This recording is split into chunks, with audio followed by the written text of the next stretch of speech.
पुढच्या आठवड्यात एनसीपी कार्यकारिणीची बैठक, संघटनेचं कामकाज, पुढील दिशा यावर चर्चा होणार. पटेल तटकरेंबाबत बैठकीत चर्चेची शक्यता.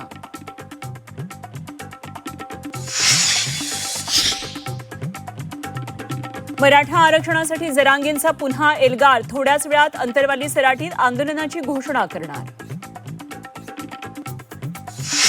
लातूरमधील माजी प्राध्यापक पी.व्ही. कुलकर्णी पेपरफुटीचा मास्टर माइंड असल्याचं समोर. विद्यार्थ्यांना दिलेले प्रश्न हुबेहूब नीटच्या परीक्षेत आल्याचं उघड. आतापर्यंत देशभरातून 7 जणांना अटक. नीट परीक्षा पेपरफुटी प्रकरणात पी.व्ही. कुलकर्णीला आज दिल्ली कोर्टात हजर करण्याची शक्यता. तर अटकेत असलेल्या शुभम खैरनाच्या संपर्कात असणाऱ्यांचा तपास होणार. कारागृहात असूनही भोंदू खरातची कमाई सुरूच. रिंगरोड भूसंपादनात 2 जागांच्या मोबदल्यात खरातला मिळणार 3 कोटी रुपये.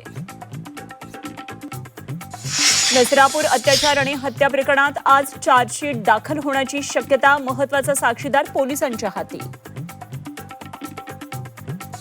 पिंपरी चिंचवडमध्ये फर्निचर मॉलवर बिश्नोई गँगचा गोळीबार. दुचाकीवरून आलेल्या दोघांनी झाडल्या गोळ्या. शुभम लोणकरनं घेतली गोळीबाराची जबाबदारी.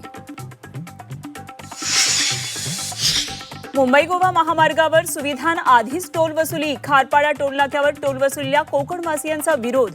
स्थानिक वाहनांना टोलमुक्ती करण्याची मागणी.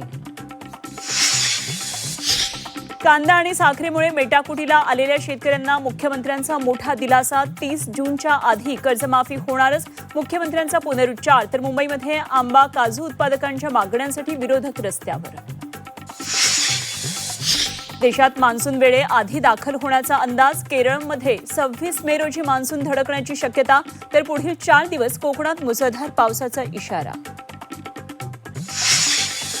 गिरणा नदी आटल्यानं नाशिककरांवर पाणी टंचाईचं संकट.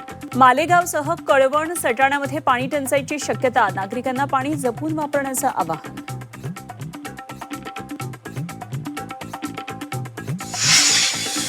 डिझेल आणि एटीएफच्या निर्यात शुल्कात कपात. पेट्रोल निर्यातीवर 3 रुपये विंडफॉल टॅक्स लागू. विंडफॉल टॅक्स नंतर आजपासून नवे दर लागू.